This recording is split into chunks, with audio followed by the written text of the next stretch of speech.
So when the new equation that's supposed to be better than BMI came out, I thought that's interesting and exciting because there are problems with the BMI. I thought, you know what, that's great. I'll get that information out. It'll be a 20-minute effort and some people will become aware of a new opportunity out there to understand our body fat mass. Like I need to relearn that myself. It's just not that simple. As you get started on it, there are things like, okay, so why is body fat itself a problem? And how have we shown that? How have we seen that? What are some other methods of measuring body fat? How did these guys develop this the new equation, RFM, or relative fat mass? Who did it? What was the study, and how does it support something else? And what is it? So again, it just wasn't that simple. There were several things that I needed to cover a little bit better. In this video, I recreate some of that context that we did in the first video, but I also talk about some things that I didn't cover. For example, the article itself, a little bit about DEXA scans and what they are, and why they're better, and what some of the other options are that we've used. So, again, one of the first items to cover is the problems with BMI. As you see from this video, or this image, this is Arnold at the peak of his career. According to his BMI, he's obese. Well, obese means a lot of body fat. 20, 25%, 30% body fat. Well, if you look at this picture, it's really clear. He did not have 30% body fat. Even, for example, even the times that he was not cut for shows, his body fat was always less than 10%. During shows at this time period, he's probably less than 5%. So that's what BMI does. It assumes that everybody has the same proportion of fat to muscle, and that's not the case. Is that important? It sure is. It's not just an issue of the total amount of weight, which BMI assumes. It's an issue of what portion of your body is fat versus muscle. Fat creates things like leptins, other hormones that create bad metabolism, leading to things like cardiovascular inflammation. So this was the article. It was published in Nature magazine. It was done by Drs. Wolcott and Bergman. They were looking at NHANES, the National Health and Nutrition Examination Survey. That's a federal survey that's been going on for decades. They developed the equation looking at about, 12,581 subjects from the NHANES study in 99 to 04. Took that model and reviewed it, tested it, validated it on another group, 3,456 in 05 and 06, again from NHANES, and compared that to DEXA Scan. One of the first questions, and one of the things that buried a lot of time for me, was I couldn't find anything in the article on how they actually found these people to do DEXA scans on them. Well, then looking up some other things on NHANES, I found out that they started doing NHANES on 15 of the survey areas. Again, sometime back, I'm not sure when it started, but obviously it was being done in the 99 to 04 era, because that's what they used. The NHANES data out of the nest, those 15 groups that actually got DEXA scans. So again, that starts to tell a little bit about the story, but again, it leaves a lot of questions unanswered. So we're going to get to those, but before we do, just a brief introduction. My name is Ford Brewer, F-O-R-D, B-R-E-W-E-R. Started off as an ER doc, again, those of you that have seen my other videos, you know it's working in the ER is a great motivator to learn prevention, because most people coming into the ER have things that death, disease, disability that really should not have happened at all, or should have happened maybe decades later. At the time, that was over 30 years ago, going into preventive medicine tended to turn you into a public health bureaucrat. But I found a place called Johns Hopkins that had some a little bit more of a clinical focus. Went there, loved it, ended up running the program, and have spent a career of over 3 decades since then working with primary care docs and patients on getting more prevention into the way they practice and receive medicine. This channel, currently we're getting about 7,000 views a day, and again, it's helping anybody who has an interest understand prevention, at least prevention the way I'm seeing it. I'm not perfect, but again, I've got the filter that I just discussed, a little bit of credential and a career focused on it.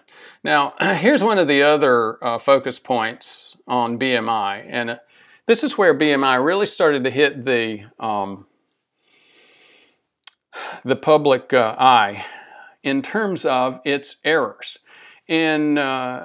We had always known that there were errors associated with BMI, but this is when it started hitting the scientific press hard.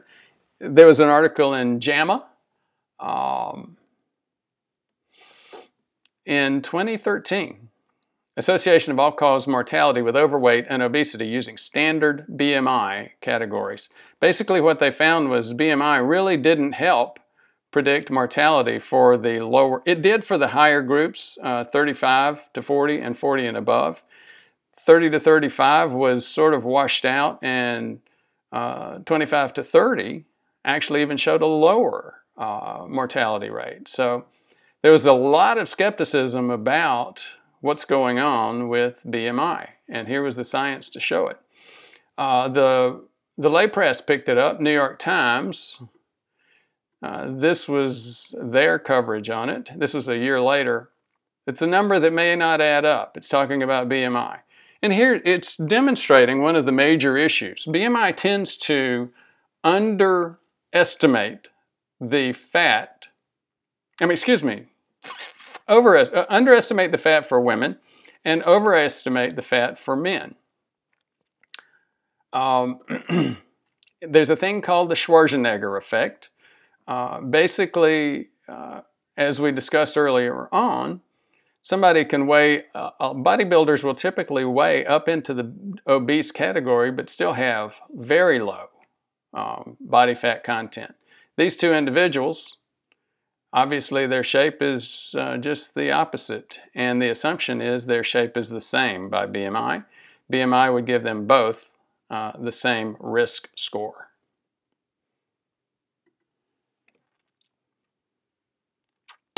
So, you look at the BMI categories. Again, this is a pretty good representation. And again, you start to see some of the problems associated with it.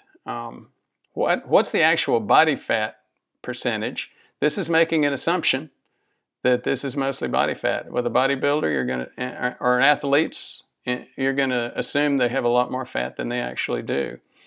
With women, depending on breast tissue and lack of muscle tissue, it will usually assume they have more muscle mass than they do. And for those of you who don't believe this, wait, we'll show an actual image of it in a few minutes. So you can look at people. Sometimes you get a better estimate than using BMI, especially down, again, in the bodybuilder categories. For example, many people would look at these two and say, well, how would you know 3 to 4% versus 5 to 7%? Well, if you look at the thighs, it's clear up in the arms and shoulders, but very clear in the thighs that this individual has a lower percentage of body fat than this. But that really doesn't help us a whole lot in terms of predicting our health and mortality. It's up in this area, and again, it's very difficult to understand how much is fat inside that skin and how much of it's muscle. Same thing with women. So there's got to be better ways, right? And the answer is, well, maybe not so much. We've tried a thing called electrical densitometry. Electrical impedance. Densitometry is next. Electrical impedance is based on the assumption that fat impedes electricity more than muscle. Muscle's mostly water, and fat is mostly oil. And so if you have electrodes touching different areas of the body, and there's more impedance, then there's more fat that's helping impede that electrodes. But that's just, this whole system really doesn't work very well. They say, well, get something that does, instead of just this one, which does hands only, or this one, which does feet only, get something that has hands and feet. It helps. Maybe it helps, but again, this electrical impedance, it depends on how much you're sweating, whether how wet your connection is to the electrodes. There's very little standardization, and it's not a great system. Well, how about densitometry? That's always been stated and assumed to be the absolute best. So how does that work? Well, again, it has to do with differences between muscle tissue and fat tissue. Fat floats. Fats and oils float. Muscle is mostly water, again, so it doesn't float. Here's the problem with densitometry, or water weighing. You have to get all that air out of your lungs before you go under the water. And that's a problem. I can tell you, my BMI is about 23. It ranges between 22, 23 and a half. If I'm in the water and I breathe in, I will float. If I exhale as much as I can, I'll sink to the bottom. So again, significant variation, and a lot of people it's uncomfortable and scary to go underwater with no air in your lungs. So again, densitometry is not that good either, because you just can't get people to exhale as much as they need to. Is it important? For sure it's important. These ladies obviously understand the value of health and the concerns about their own body fat percentages. Looking at these ladies, you could guess most of them are at least a BMI over 25, maybe a couple of them over 30, and significant body fat. You can tell that by looking at them.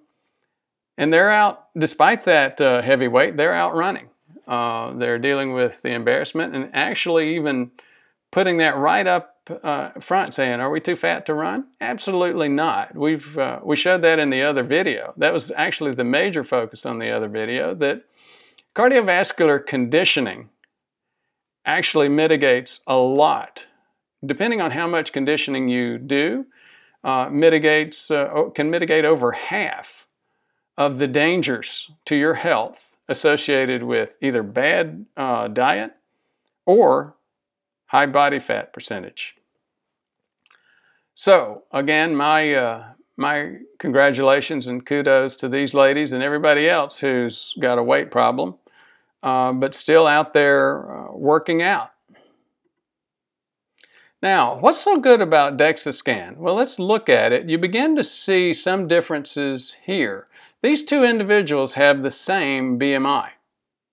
But this one's obviously a well, maybe not obvious, but after you start looking at it, it is obvious that this one's obviously a weightlifter. Look at the developed calves, the developed thighs, and really very little of that fat suit. In this individual, you see this this clearish looking area. That is body fat. Again, smaller muscle mass, increased body fat mass. You see it up in the shoulders too. So this is where, from here to here, the mid-thorax or lower chest down to the knees is where you really see a lot of this fat. And it's like, again, a fat pants, fat suit. And you see that on DEXA scans. We have the same thing with women. Let me see if I can find that.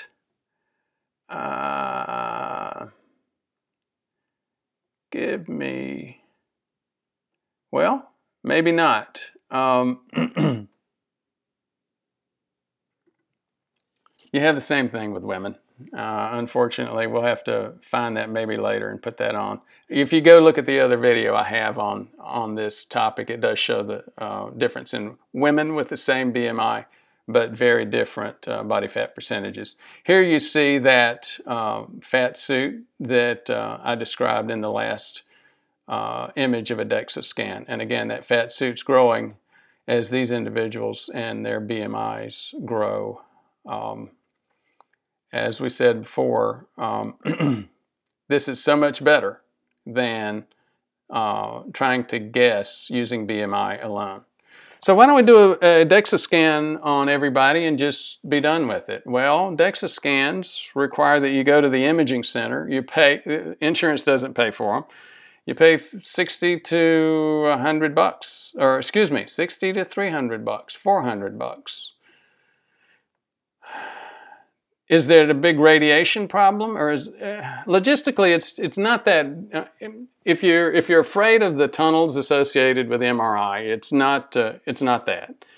It's a fairly non-invasive, non-scary process. It takes about 5 minutes once you get on the machine. But again, it's the logistical and cost issue of getting the thing scheduled and paying for it and going in and getting it done. How about radiation? Is the radiation a big deal? No, the radiation's not. It's 1 to 4 microsieverts. A head CT is like 2 millisieverts, meaning what? 100 times? A chest X-ray also, 5 to 6 millisieverts. I think it's either 100, maybe even 1,000 times. I think it's 100 times more radiation. So again, you're not really getting that much radiation. If you got in an airplane, oh, I'm sorry, the chest CT scan, those were in the millisieverts range. The chest X-ray is 60 microsieverts. Again, a body scan is for fat is 1 to 4 microsieverts. So again, radiation is not the concern. So we talked about some of the options, why DEXA is better, but the problems with DEXA. Now let's talk about the article. Oh, wait a minute. I just found that female DEXA scan where the female had very similar weight numbers, so therefore an identical BMI. This was before a workout regime and diet regime, and after. Before, she weighed 55 kilograms. Her body fat percentage was 43%. On this DEXA scan, you see the fat has more of a yellowish red look. And here again, right along the hips, you can see that fat suit, those fat pants. After her diet and workout, it's gone. Very little of it. And her body fat percentage at this point was 18%. So she dropped from 43% to 18%. BMI did not change at all. And that again helps us understand why DEXA is so much better. So what do we do? DEXA is a lot better. It's really the only good way to assess body fat.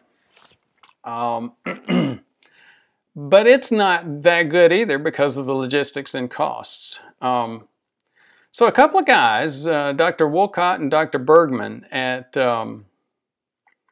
Cedars-Sinai in LA, I think they were in the sports medicine group, said, you know what, there's a study out there called NHANES, and again, what they knew and I didn't was that there were nested sites for NHANES, the National Health and Nutrition studies, that were doing DEXA scans.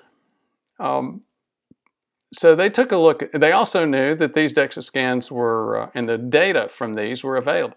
So they took that data, again, took a group of 12,500 from 99 to 04 and 3,456 to validate it. They looked at a lot of different options. In fact, I think it was 360-something different equations, and then just did linear regression to find the best equation to make it work. So, you remember I said, for those of you who don't believe that there's a routine systematic error in BMI and regarding women and men and the image. So this image is actually in that paper. They showed it. They did BMI on these samples of women and samples of men. The women are the pink dots and the men are the blue. Wonder why they picked those colors.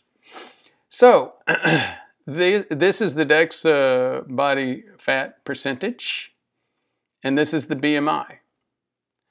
So when they looked at BMI, they consistently underestimated the body fat percentage for these women in the pink dots. In fact, that's the linear regression line for women. So routinely, women actually have a far higher body fat percentage than BMI is showing. Conversely, men have the opposite. They routinely have a lower BMI. I mean, a lower body fat percentage, true body fat percentage, than their BMI would indicate. Now, I'm sure you're guessing what this next chart is. I will need to move that up a little bit. And here we go. Well, I don't think I'm going to be able to show this is RFM, relative fat mass, and I'm sorry I can't get it on the screen. But as you see, you no longer have that systematic error. They're going right along the line. Now, routinely, men are still having a lower body fat percentage, so the blues are still congregated, but they're on the line now as opposed to being off the line. Same thing for women, except, again, their body fat estimate has increased and trued up to that line.